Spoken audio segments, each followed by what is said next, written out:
Assalamualaikum warahmatullahi wabarakatuh. Kembali lagi bersama saya Farida Riani, mahasiswi Universitas Islam Kalimantan Muhammad Arsyad Al-Banjari Banjarmasin. Pada video kali ini saya akan membahas mengenai komunikasi verbal dan nonverbal. Sebelum kita masuk ke pembahasan mengenai komunikasi verbal dan nonverbal, saya akan menjelaskan sedikit pengertian dari komunikasi. Apa itu komunikasi? Istilah komunikasi berasal dari bahasa Latin, yaitu communis yang berarti sama, communico, communication atau communicare berarti membuat sama.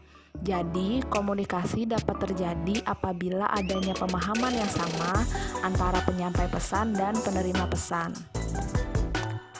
Komunikasi adalah suatu proses interaksi antar sesama makhluk Tuhan, baik dengan menggunakan simbol-simbol, sinyal-sinyal, maupun perilaku dan tindakan.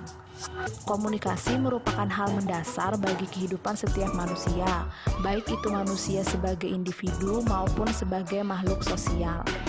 Begitupun dalam kehidupan berorganisasi, tidak satupun organisasi yang dapat terbentuk tanpa adanya komunikasi di antara para anggotanya.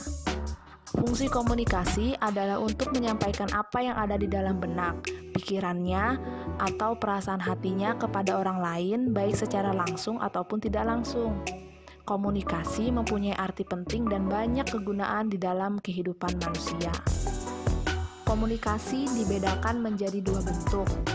Yang pertama adalah komunikasi verbal, dan yang kedua adalah komunikasi nonverbal. Apa itu komunikasi verbal?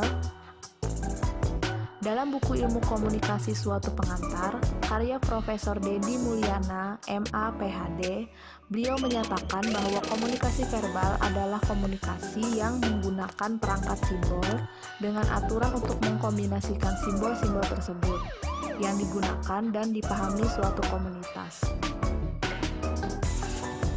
Jadi, komunikasi verbal adalah suatu bentuk komunikasi atau penyampaian pesan dengan menggunakan simbol-simbol verbal, baik secara lisan atau ucapan maupun secara tertulis.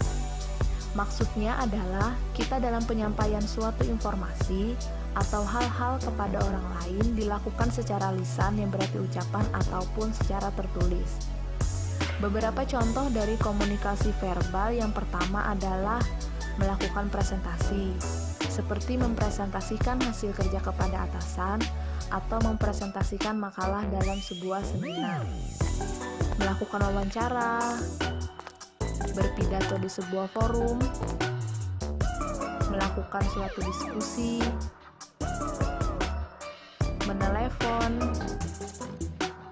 melakukan chat dengan menggunakan smartphone, membaca surat kabar, majalah ataupun jurnal, mendengarkan radio, atau menyaksikan acara televisi, dan lain sebagainya.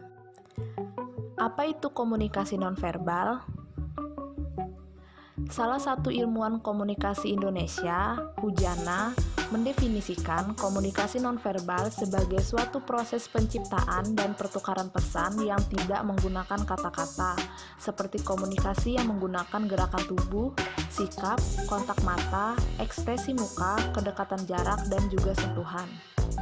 Sementara itu, menurut Sasa Juarsa Senjaja, komunikasi nonverbal adalah komunikasi yang menggunakan pesan-pesan yang diekspresikan dengan sengaja atau tidak sengaja melalui gerakan, tindakan, perilaku, atau suara-suara atau vokal yang berbeda dari penggunaan kata-kata dalam bahasa.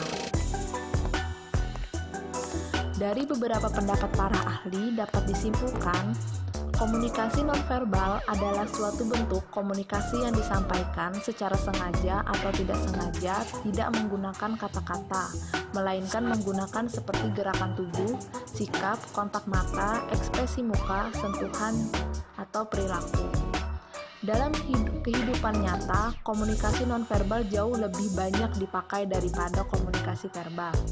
Dalam berkomunikasi, hampir secara otomatis komunikasi nonverbal ikut terpakai.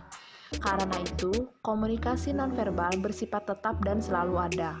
Komunikasi nonverbal lebih bersifat jujur, mengungkapkan hal yang mau diungkapkan karena spontan.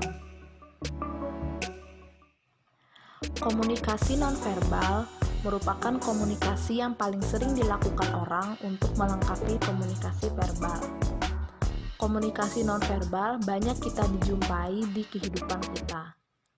Contohnya adalah berjabat tangan, mengerutkan dahi saat tengah bingung, mengangguk tanda mengiyakan, menepuk pundak seseorang, melakukan lirikan mata, ataupun seperti saat ada kecelakaan di jalan raya, seorang polisi menggunakan kon atau corong untuk menandai area dengan memberikan suatu peringatan.